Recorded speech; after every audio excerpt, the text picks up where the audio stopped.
दोस्तों ये कहानी है स्नो वाइट और 7 बोनों की। स्नो वाइट एक बहुत खूबसूरत शहजादी थी जो महल में अपने बाप और सौतेली माँ के साथ रहा करती थी।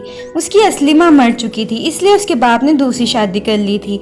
उसकी सौतेली माँ विक्टोरिया बहुत ही जालिम औरत थी, लेकिन वो बहुत खूबसूरत थी और हमेशा सबसे खूबसूरत रहना चाहती थी। जैसे ही स्नो वाइट बड़ी हुई, उसकी सौतेली माँ विक्टोरिया ने उसे जलना शुरू कर दिया।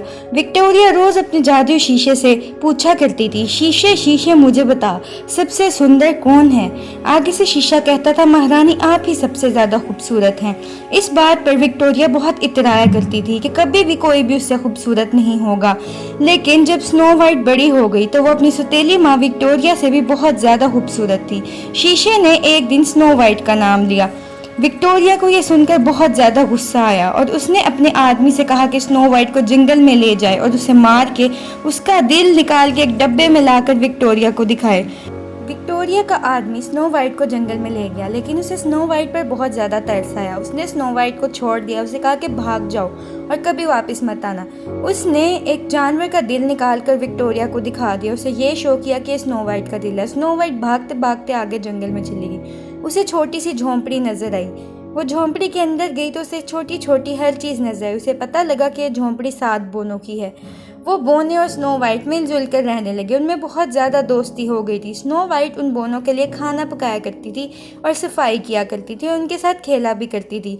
वो बोने स्नो वाइट के साथ बहुत खुश थे, उसे बिल्कुल अपनी बड़ी बहन की तरह समझते थे। एक दिन मलका ने दोबारा शीशे से पूछा, सबसे खूबसूरत कौन है? उसने कहा स्नो वाइट। मलका को बहुत गुस्सा आया। उसने एक बूढ़ी औरत का रूप ढाल लिया और स्नो वाइट के लिए एक जहरीला सेब बनाया और वो सेब लेकर स्नो वाइट को बेवकूफ़ बनाने के लिए जंगल में झोंपड़ी में चली गई। स्नो वाइट बहुत मासूम थी। उसने तरस खाकर बूढ़ी औरत से सेब ले लिया, लेकिन उसे क्या पता था कि ये उसकी मौत के लिए है। उसने जैसे ही वो सेब खाया, वो गहरी नींद सो गई और किसी तरह ना उठी, क्योंकि उस पर जादू का असर हो गया था। सिर्फ किसी दोस्त के गहरे दिल से मांगी हुई दुआ ही उसे उठा सकती थी। उसके बोने दोस्तों ने दिन रात खुदा से दुआएं मांगना शुरू कर दी। उनकी दुआ कबूल हो गई। स्नो वाइट अपनी गहरी नींद से जाग चुकी थी।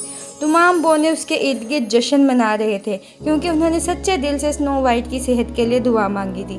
तो दोस्तों, ये थी स्नो वाइट और 7 बोनों की कहानी। कैसी लगी आपको?